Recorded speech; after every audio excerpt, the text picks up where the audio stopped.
I had to step out of the imposter syndrome of I'm not from here. So I kind of feel like imposter starting Arizona entrepreneurs when I'm not even from here myself. But then in addition, like I did not have a track record of successful businesses. I was fresh out of college. So I was like, you know what? I just got to go all in on starting this and building this community. Look at what is working, what people are making money out there online, and figure out a way that you can do it better and create like your unique twist to it. Good content is important, but without accountability, community, peer-to-peer support, like I can go on YouTube and get a good info product for free. To me, it's the community, the peer-to-peer support, the accountability that actually takes the information and creates a channel to implement it. And that's what I see you guys doing.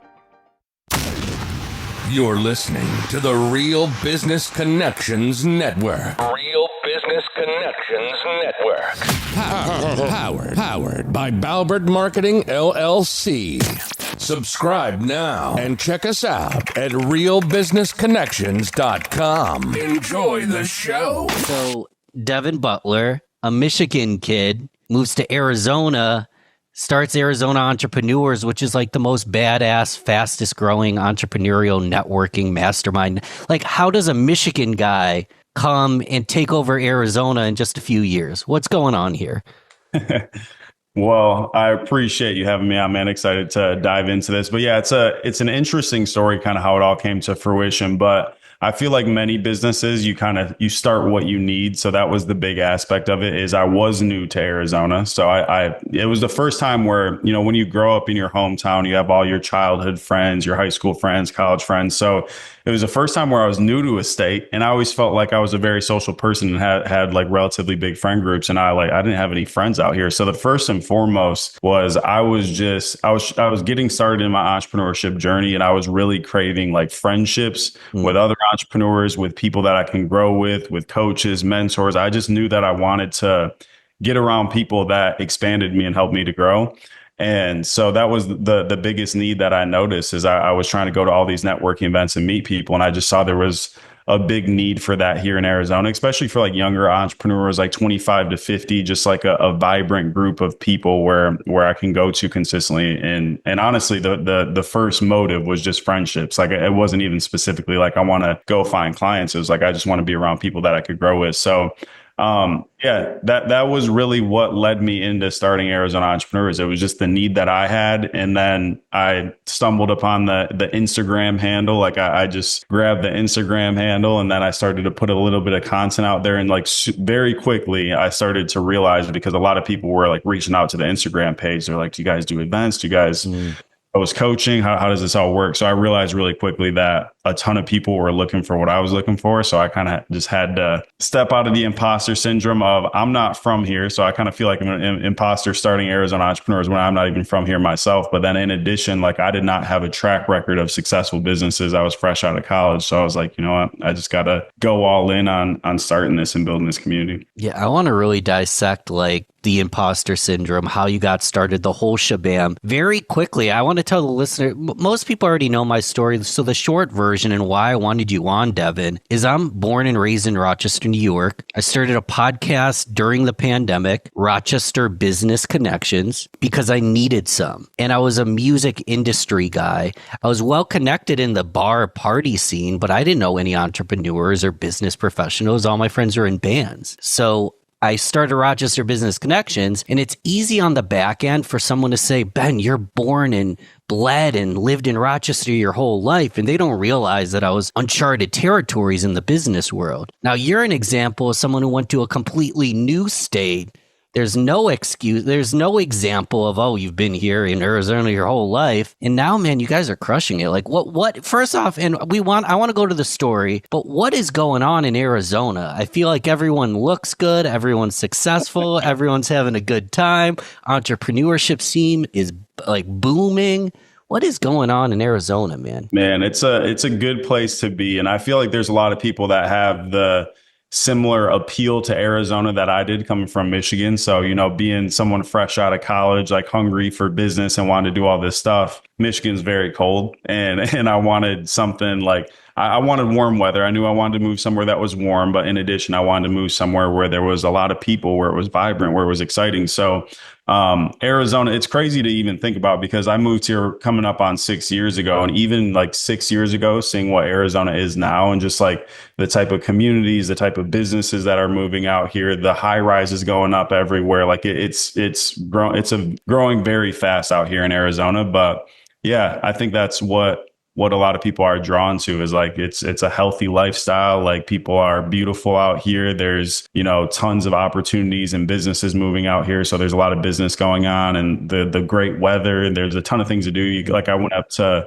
Flagstaff last week and drive 2 hours up north and go snowboarding, or I drive 2 hours south and I'm laying by the pool. So it's just it's a very diverse place with a lot of cool things going on. It's beautiful, man. So it's like 6 years ago. So this is right before the pandemic, it sounds like. Yeah. I was here for about like a year before the pandemic. And you find the Instagram handle Arizona Entrepreneurs. Is this still prior to the pandemic? Yeah. So I started Arizona Entrepreneurs, like actually like monetized and like released a membership like right before the pandemic. And it was all virtual to begin with. And then the first event that we ever hosted was it was during the pandemic basically, but Arizona was pretty lenient on some of the pandemic rules. So Sure. it was kind of when a lot of the mandates got lifted as far as like hosting gatherings and things like that. So it was almost like it kind of felt sketchy hosting the event. It was like that close of timing to where it was like, are we able to host an event this big, or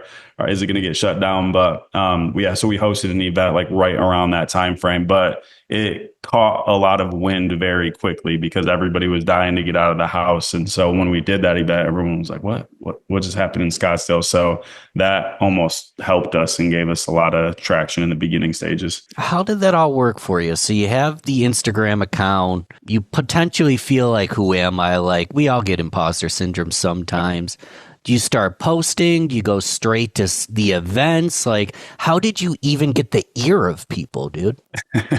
It's a good question. And it's like any entrepreneur or anybody who makes content, it's so cringy to go back and like watch yourself on video talk. And like, I'll go back to those videos and it's like, oh my gosh, why were people listening to me back then? But no, so I started, the first thing that I did, and I wish it was like this crazy big vision where I was like, oh, I'm going to start Arizona Entrepreneur, scale this community, do all this thing. But it was very like one step at a time, to where like I wasn't thinking about doing this at all. I only typed in Arizona Entrepreneurs because I was looking for a community to like go connect with people. So it wasn't like this. But after that, I claimed the Instagram name. And then what I started to do to kind of create some traction online on social media, it was before collaborator posts and even before reels and everything. So I would just reach out to big entrepreneurs out here in Arizona, people who were successful that I would find on social media. And I'd be like, hey, I'd love to do an entrepreneur highlight for you and highlight you on our page for entrepreneurs here locally. And they would basically just have to send me like a headshot, their name, their business, etc. And then I would just like, you could go and find it, scroll all the way down in AZE and find them. Yeah. But we would do that. They would likely share it on their story. So it was a great way for me to get my foot in the door with a lot of these higher level individuals that I wanted to build relationships. But more importantly, we were highlighting all these people on our page. They were sharing on their story. So we started to like foster this ecosystem. I remember like the first, I think, content I did, these are part of the cringy videos I'm talking about. I did like a 4-week book challenge where I basically read a book once per week. And then I did like a review on that book. Wow. So I was just like doing random stuff, just trying to like give value to entrepreneurs. But yeah, as far as like actually turning it into a community and everything, kind of like I said, it was very step-by-step process, because after we started to create some engagement online, people were like, oh, do you guys have events? Do you guys do anything virtually? And so people were kind of just telling me what they wanted, and it was similar to what I was looking for. So yeah, we basically, there's been a lot of iterations of the membership and what the communities consisted of, but how we launched it, I hosted this Zoom call, got like 50, 60 people on this Zoom call for free. And then I was like, hey, you could sign up for our membership, like made a call to action at the end for what it consisted of. And we had one person sign up, but that was a win. So 50, 60 people, Zoom call. What was the membership? Like, what was even the offer in the first place? I had to think about it back then. I remember the price point was $35 a month, because I had this gentleman that I really looked up to built some really successful businesses, and he's like, do not do that. Like that's not scalable. And at the time I'm like, no, but it was 35 a month. We're going to get a ton of members. And it's funny to kind of look back on just like the evolution of business and how you learn about pricing and everything. But yeah, it was like 35 a month. I think we did like a mastermind once a month or once a week. Had some sort of online community, probably using like Kajabi. I think it was Kajabi to begin with. And I'd have to look back at it, man. But I really, it was so long ago that I don't remember it very vividly. But yeah, we had one member sign up, and the fact that it's a mastermind, I was like, first mode was panic because like, how am I going to run a mastermind with one other person in it? But then after that, I was like, wow, one person believed in this vision and what I'm doing. So there's something there. And then shortly after like that week, we got quite a few more people to sign up, and it was a slow growth to begin with, but yeah, it was. I don't even know what my question here is, but it just blows my mind because when I launched my group, this isn't about me, but I have a group, GrowGetters Only. The day I launched it, I had 0 signups. And within 2 weeks, I had 11. Why the heck does that happen? It makes Nobody wants to be the first. Dude, in that moment, though, I'm like, bro, like I ain't worth shit. I suck. I've been through that too. What is happening there? People don't want to be the first, or maybe they want proof of concept sometimes as well. Proof of concept, but yeah, I think it really is. Nobody wants to be the first, unless you frame it in a way of like, I didn't know this back then, but if I were to do it differently, I would have did like, this is our beta test group. You're going to get a way better price. You're going to get more exclusivity. Like, frame it a way to where joining early and being one of the first people is more valuable than signing up later. But I was just kind of like, hey, this is the membership. This is what it is. So I would have done that differently. But I think it literally just is that concept. Even when you launch like an online community, nobody, like, you have to create engagement in there and get other people to post in the group, because nobody's just going to like start using it if there's nothing in there.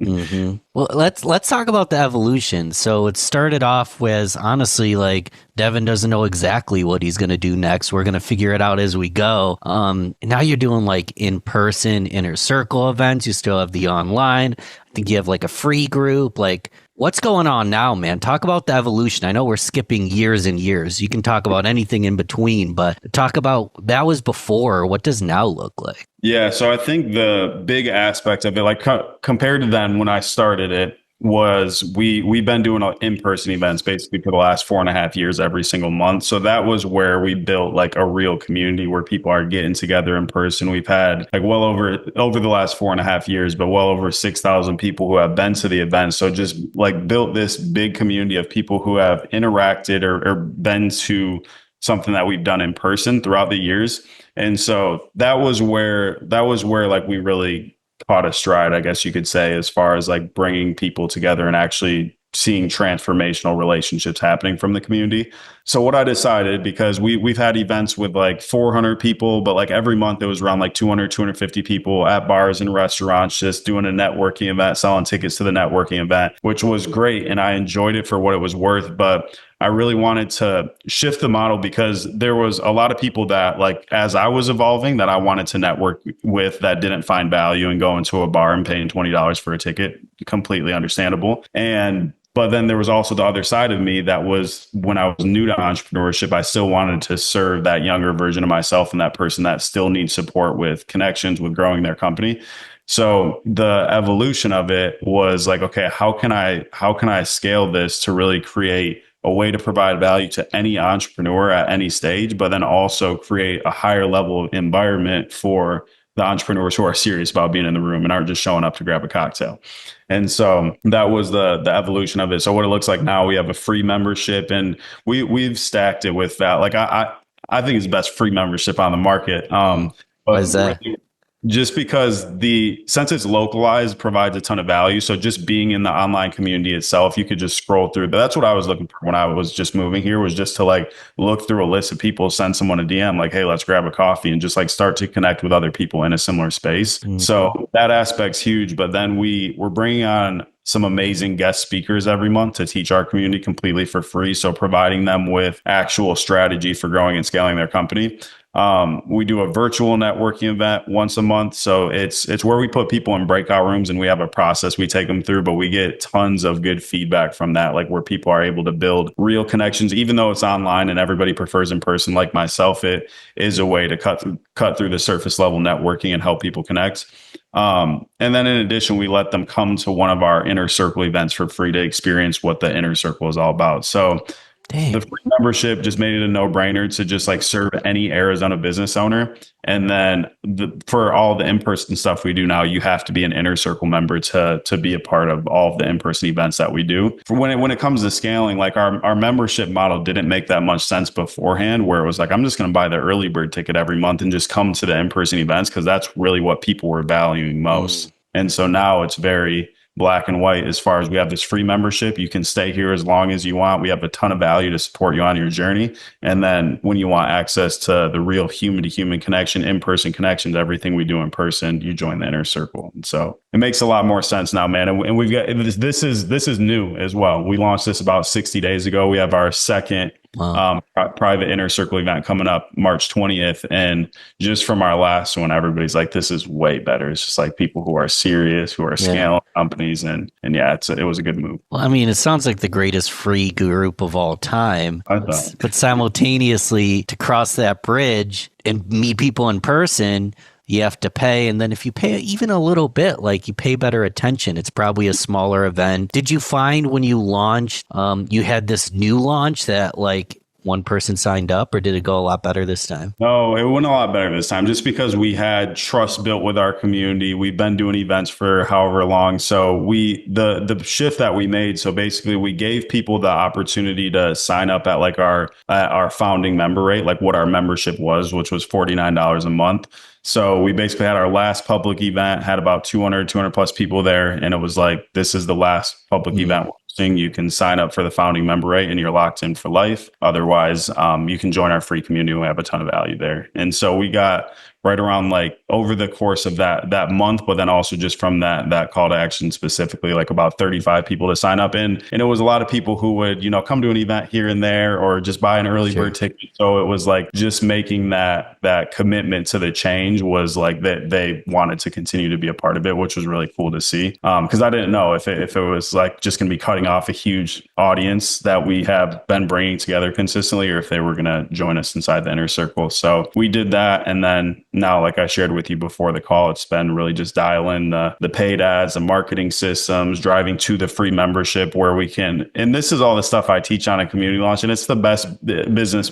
I think it's the best way to scale any like info product or like community business, because it's like no strings attached. We're able to bring people into this free membership at scale and give them a ton of value. And it's such a natural progression leading to the sale to where it doesn't feel salesy at all. It's basically like you can stay here forever and get a ton of value from us and no harm, no foul. But then what we have in person, it is gated because we've curated an exclusive environment of people who are serious. So it makes sense. And it provides so much more value to these people who are a part of the inner circle. 100%. I mean, I have hot takes on this. You're probably not going to find they're hot. I'm not going to like do the super spicy takes, but everyone seems to have an info product. Mm-hmm. And if you go back 5 to 10 years, everyone was scamming people with info products. And without accountability, good content is important, but without accountability, community, peer-to-peer support, like I can go on YouTube and get a good info product for free. To me, it's the community, the peer-to-peer support, the accountability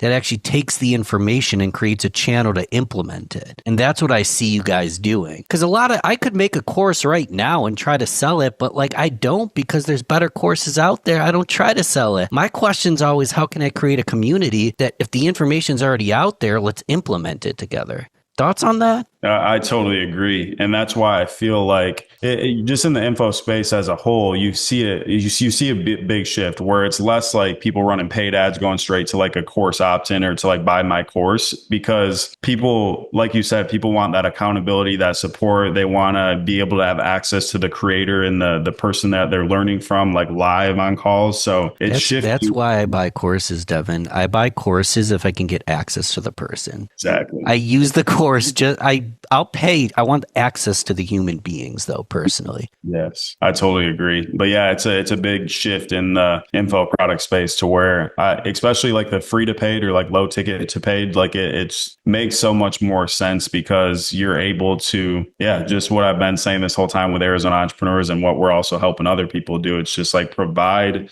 value up front. It's what like all of the big people teach on. Instead of just going straight to like pay me money for my service, it's like, hey, I want to give, and then if it's something that you want more access to, we have this thing here where you can join us inside, this private community. So that's the shift that's happening right now in the info product space. So I totally agree. So, and that's probably part of why you also started Community Launch. So what's the connection? We're talking about Arizona a lot. Not my listeners are international. Some of them will be in Arizona.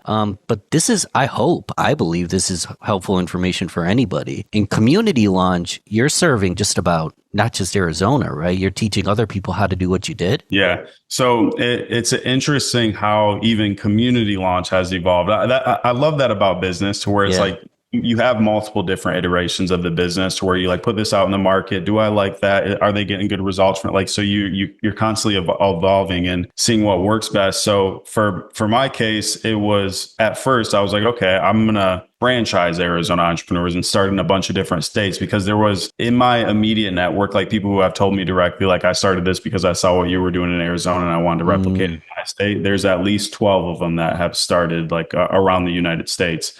And so that was an option of like, do I partner with these? Do I franchise this myself? And the reason I didn't want to go that route is, although I love building entrepreneurship specific communities, I wanted to expand my impact beyond just like California entrepreneurs, North Dakota entrepreneurs. I wanted it to be like different communities that provide transformation for clients versus just like entrepreneur business networking groups. But when I first started, that's basically what it was. I was doing like coaching and consulting for masterminds, for networking groups, some retreat companies, like people who already had a community and they were bringing people together and they were looking to streamline their systems and bring in more members. So that was like the first iteration of Community Launch. But then as we've expanded, the people that I've learned that I can help the most is kind of what we were talking about, is info products, coaches, experts, consultants, people who have transformation to provide their clients. And although I have a lot of background in running live events and in-person events, so that's always part of my coaching consulting, if that's something they want to implement, what we're teaching them to do is very specifically helping them to build a community.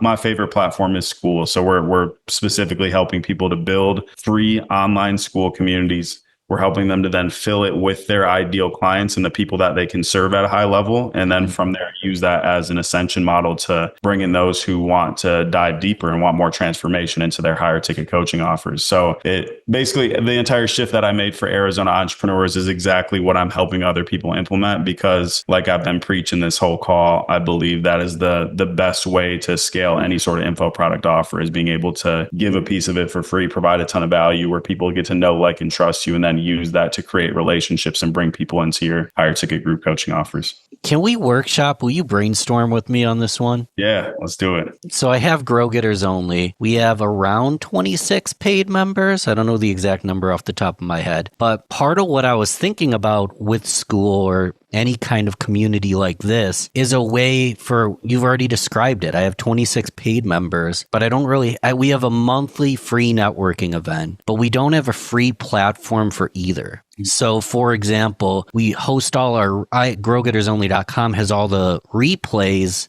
You need a passcode to see them, but there isn't time for discussion outside of the weekly call. There isn't embedded systems sending them emails. And the one thing I've been focused on is there really isn't a great way to nurture my free networking people, community members, someone who went to a free event, into the paid community. So my assumption is I'm like a perfect example of what needs to happen, but like, how can I nudge these free monthly event, people that maybe think about workshops and maybe a webinar, how do I nudge them to be a paid member? Because transparently, based on all the testimonials, the paid group is where it's at, but I'm having trouble with that transition. And even with the paid group, they don't have that week, day-to-day, minute-by-minute access to each other and me. So this is something I've clearly been thinking about. What are your thoughts, man? I love that. is that something that's like nationwide Grow Getters only, or is that specific to Rochester? Yeah. It's nationwide. I'd say about 30% are Rochester just because I have a big network here, but anywhere, yeah. Yeah. So honestly, very similar model to like the Arizona entrepreneurs model. What I would recommend is because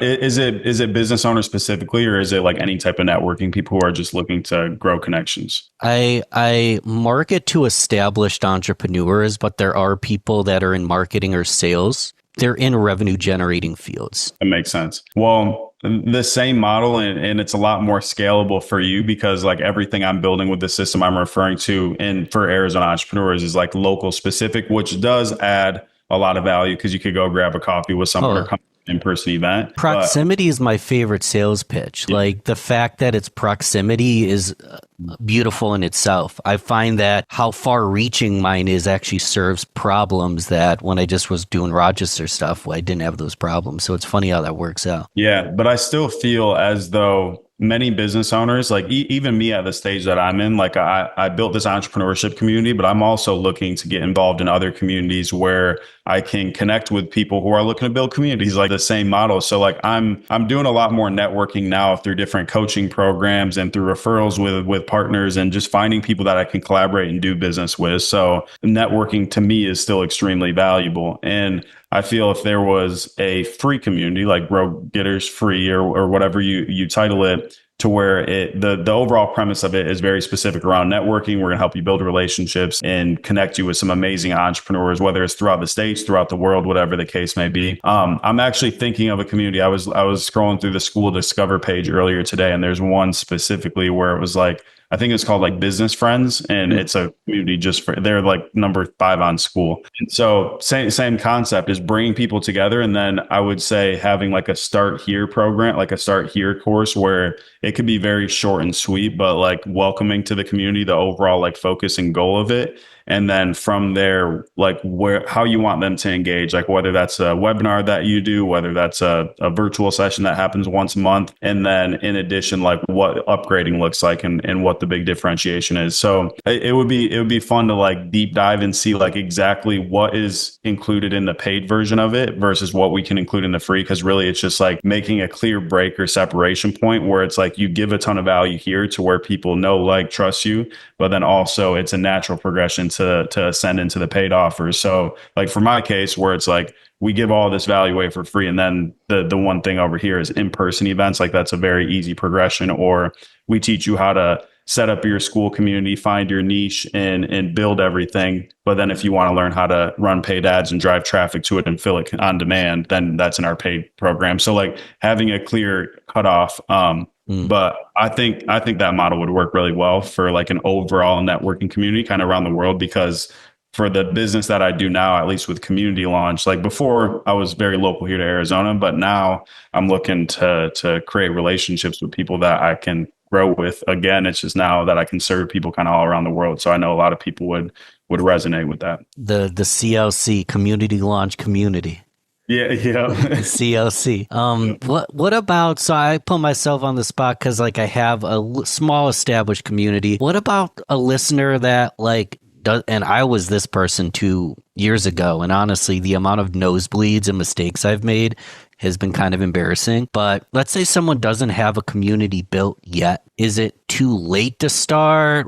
Do they need clarity? Like, what should they do? Yeah, they do need clarity just around the niche and like who they can serve. So if it's someone who is already, say, I'm a coach and I work with athletes who want to get faster, like if that's who I'm working with already and I coach and I do that, like it's a very easy progression of let's build a free community for athletes who want to get faster, give them a bunch of training videos, support them for free, and use that as like the ascension model. So if you already have a niche that you're serving and that's working and you don't have a community or like a huge audience built, the same principles apply to being able to launch your community. And then it comes down to the marketing strategies of paid ads, of LinkedIn automation, cold email, like the different strategies that you can leverage to scale a community. But then if you are just getting started, you don't have a community, maybe you don't even really have like a coaching niche or a lane to serve. It just comes down to I forget the like diagram for it, but it's like the crossover of like your skill set and what you are amazing at doing, and then like what you actually enjoy and what you love doing and what lights you up, and then what the market needs. And like in looking at other creators online, I think that's the biggest thing. It's not like go steal someone's business model, but at the end of the day, look at what is working, what people are making money out there online, and figure out a way that you can do it better and create like your unique twist to it. So some people that I talk to are trying to like reinvent the wheel and create the first, which granted, I love a unicorn product, so don't get me wrong, but sometimes, especially in the info space, it's like creating something that's never been done before. That can be a good thing, but that could also be a bad thing because maybe the market doesn't want it. So just see what's working and emulate that. Yeah, it's wild because if you look at the greatest entrepreneurs of all time, they've solved problems we didn't even know we had. Mm-hmm. They've created innovations no one even imagined possible. They're also 0.0001% of human beings.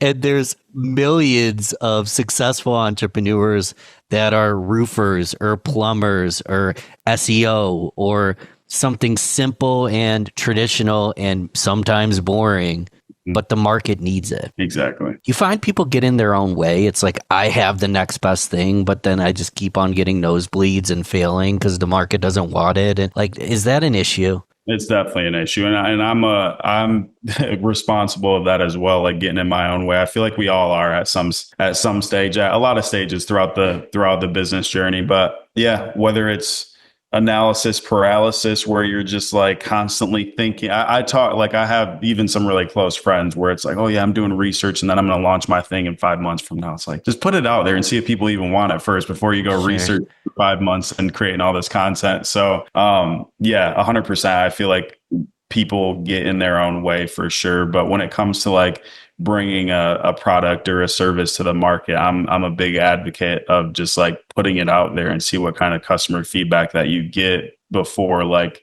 going and working 35 hours on developing this course. And because I did that with Arizona Entrepreneurs, like that first iteration of the membership, I spent some time building that some course content, Kajabi, this and that. Yeah. And then, a couple of people bought and I was like, is this the model?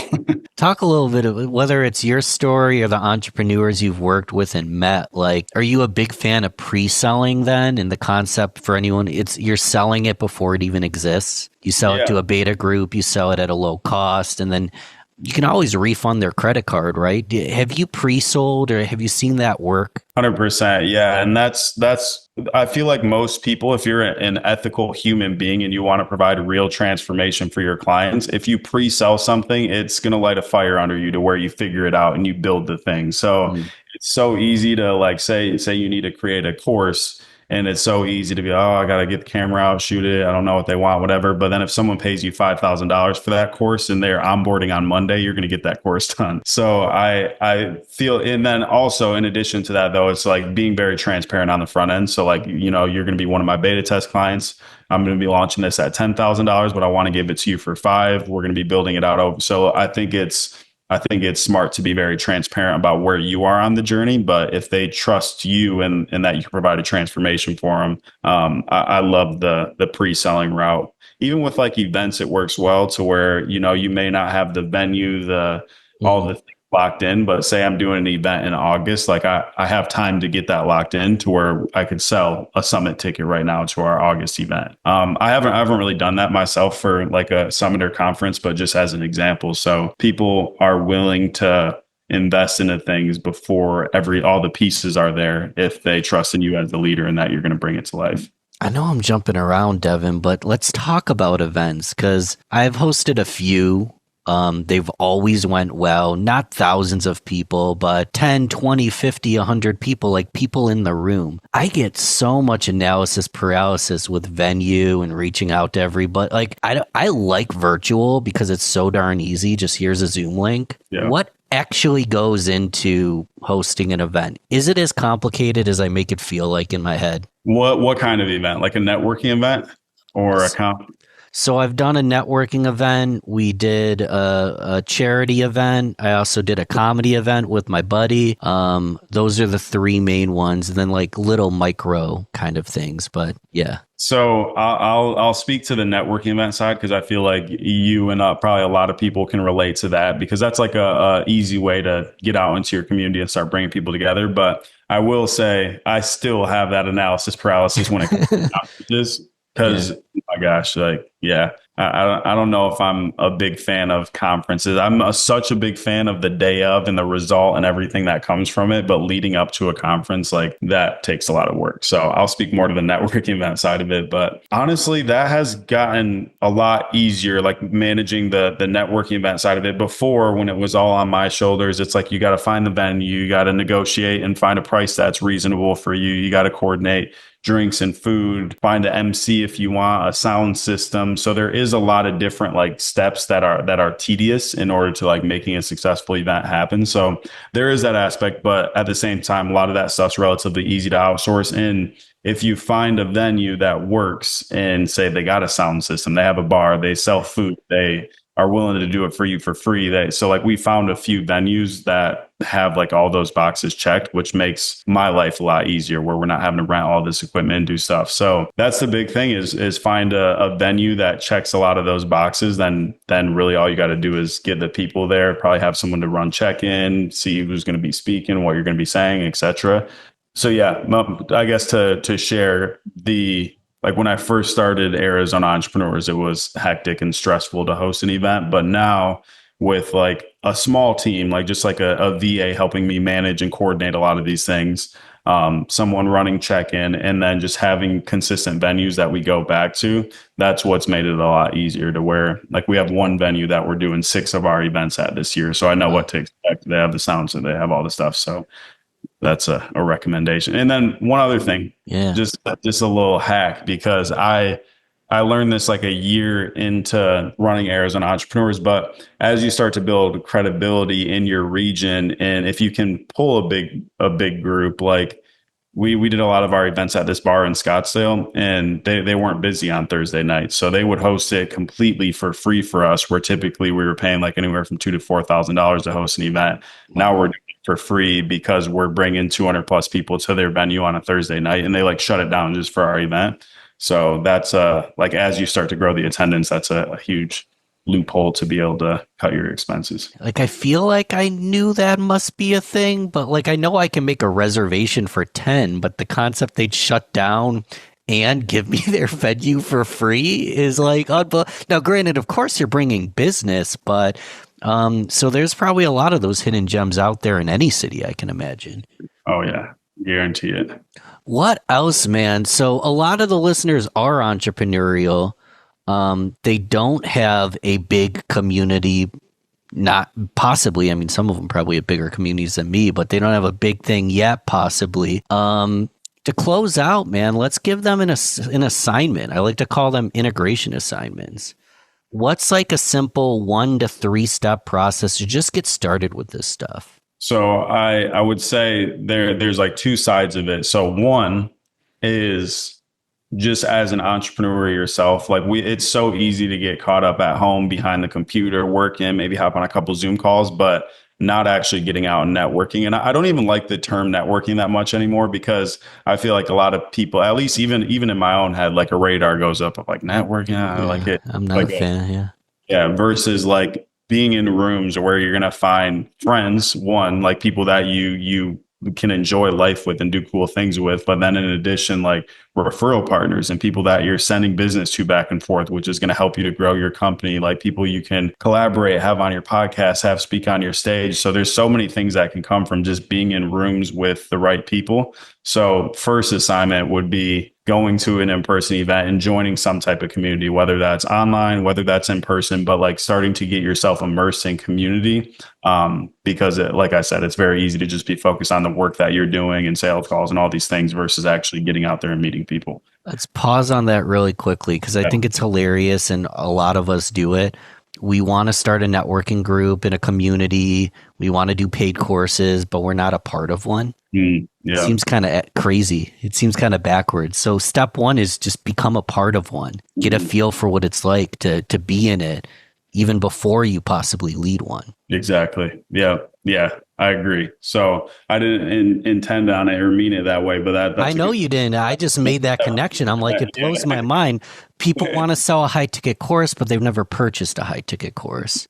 They want to build a community, but they've never joined a community.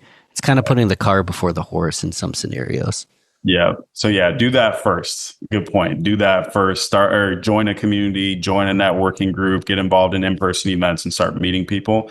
And then from there, for someone who wants to start a community, first is like identifying your niche and the type of people that you want to serve. So if you feel very clear on that, you can kind of move to step three, but that takes some time as far as like, asking questions, interviewing people who might be in the niche that you think you want to serve and see what their feedback is, what things they want to learn, like get really clear on the person that you can provide the most transformation for.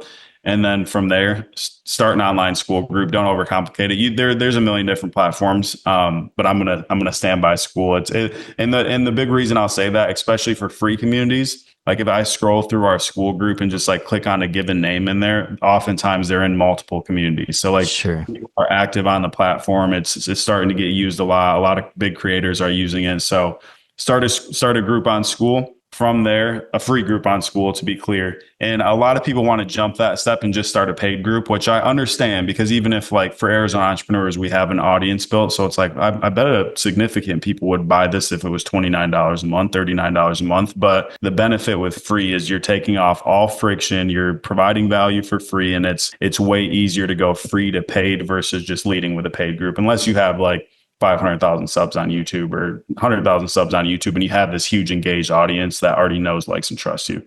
So start with a free group.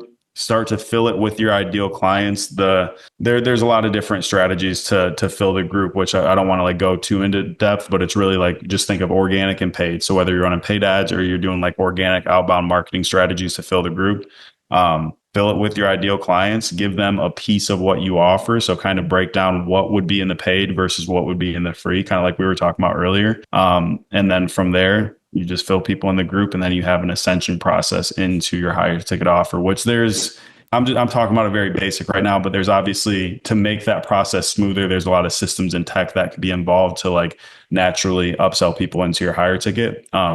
But that's the overall general model like laid out. How do you recommend we learn more about this stuff? Am I allowed to crash Arizona? Like, can we just come crash your city, or how's that work? Yeah, come crash the city, come out to an event. Like I mentioned, well, one, if anybody like comes through this, I'm happy because share a little bit more. We're likely going to be shifting the model to where we're not doing like with the free membership that you get a free ticket to the event. We're likely going to be just having some sort of gate on it to like, just for the overall point of making sure our in-person rooms are curated with the right people who have invested to be there. But with that being said, like anybody who comes through this, if you are in Arizona, like I'll give you a free ticket, or if you come out here, I'd love to show what we do in person to everybody listening. But honestly, it's pretty created pretty specifically for Arizona, but you guys could join our school group. And I'm just trying to crash your event, man. Come on out.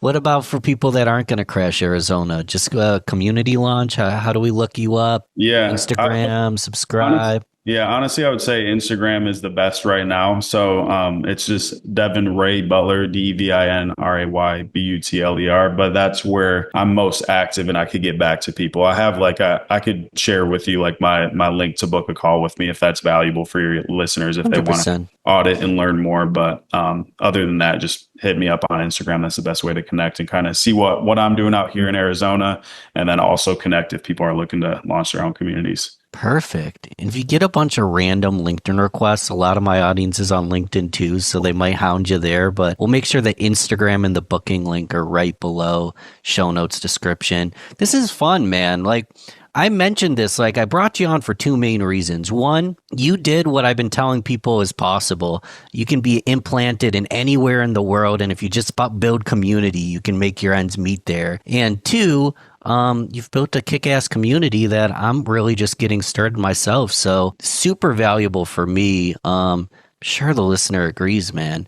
And would love to have you back. I know you just launched the Inner Circle, so I'm looking forward to another year, 3 years, 5 years to see where this takes y'all. Yeah, yeah, I'm excited, man, and I would love to be back. I appreciate you having me on because I love these type of conversations, just talking about community building in general, because that's like what I'm building my whole career on, is like building my own communities and helping other people do the same thing, because I truly believe that, one, as I was saying, it's like the best way to build authentic relationships with people and be able to like do commerce and do business with people. And in addition, like when I, it's crazy to like look at the different versions of myself, but when I moved here, like I'm talking, I was driving Uber, I'm donating plasma, like I'm struggling financially and trying to figure out how to build a business. And then I started Arizona Entrepreneurs. And so it has, it's changed my life in a big way, as far as just getting me connected with mentors, with coaches, with people I look up to, with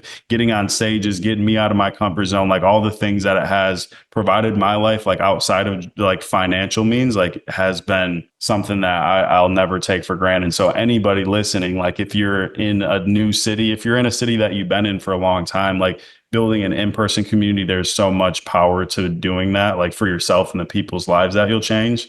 But then also with virtual, it's just much more scalable. And if you're a coach or expert or someone who's selling info products, it's the new model of the info product space. It's beautiful. We could go all day. I was going to say, choose your own adventure. Some people are more introverted, go virtual. Some people want to shake hands, go in person. But I'm sure everybody will take at least a little nibble from this, go implement it.